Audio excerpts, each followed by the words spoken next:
des personnes en syncope, des gestes de mécontentement, des cris, parfois des pleurs. Derrière le décor des joies liées aux victoires et au tableau des déceptions, des défaites, se cachent des tourments et des chocs émotionnels, quelquefois irréversibles. Triste exemple, la tragique histoire de cette famille. Lorsque la Côte d'Ivoire a encaissé le 3e but, mon fils a fait un arrêt cardiaque.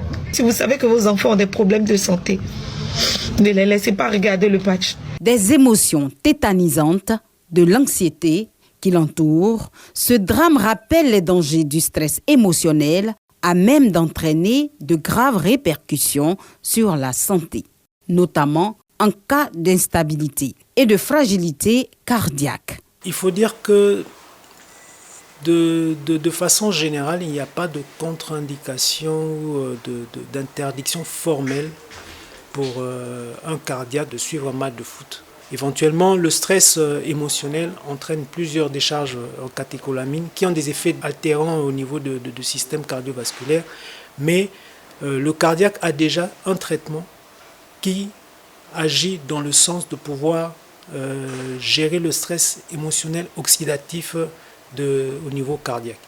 Donc, de prime abord, c'est d'abord de reconnaître si le patient a correctement suivi son traitement, a correctement pris son traitement le jour en question. Alors que la passion du foot, sport roi, continue de rassembler des foules immenses et hystériques, générant yo-yo et autres intenables variations d'émotions, il est plus que nécessaire de mieux se connaître. L'émotion, c'est un mécanisme de survie.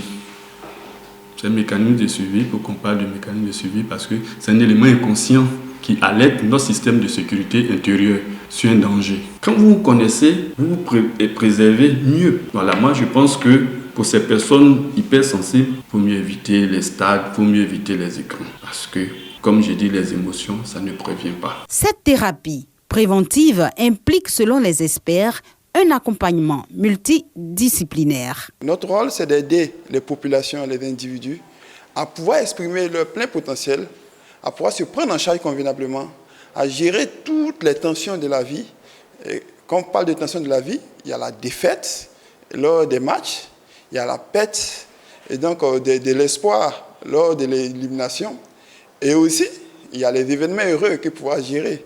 Et donc, pouvoir gérer ces tensions de la vie-là et pouvoir contribuer au développement de sa communauté. Et ce traitement devrait être renforcé avec ces précautions-là. En travaillant, par exemple, par la massothérapie que je suis en train de faire là, nous allons améliorer la détente du patient.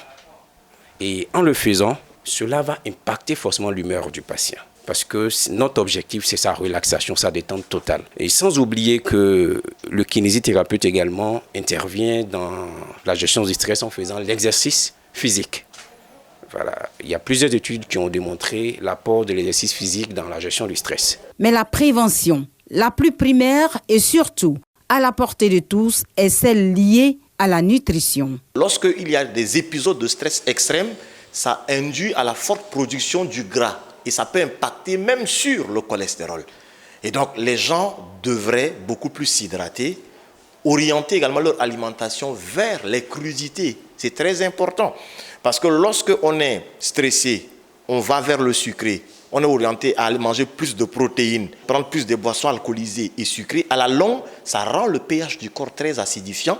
Et on a une alimentation émotionnelle. C'est pour vouloir calmer notre anxiété.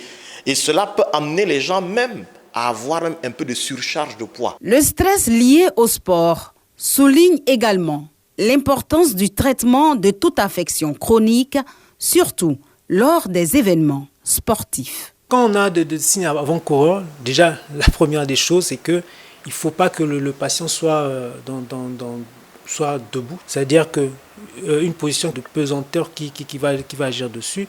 La position la plus facile, c'est la position allongée, par exemple. Donc, pour permettre à ce que le sang puisse circuler beaucoup plus facilement, de permettre à ce que le cœur soit un peu plus relâché pour pouvoir pomper, c'est-à-dire recueillir le sang qui vient vers le bas et puis pouvoir le pomper aussi facilement.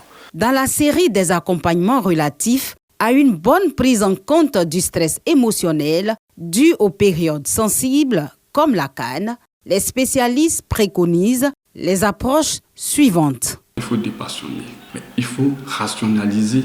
C'est un jeu. Il ne faudrait pas que l'enjeu tue le jeu.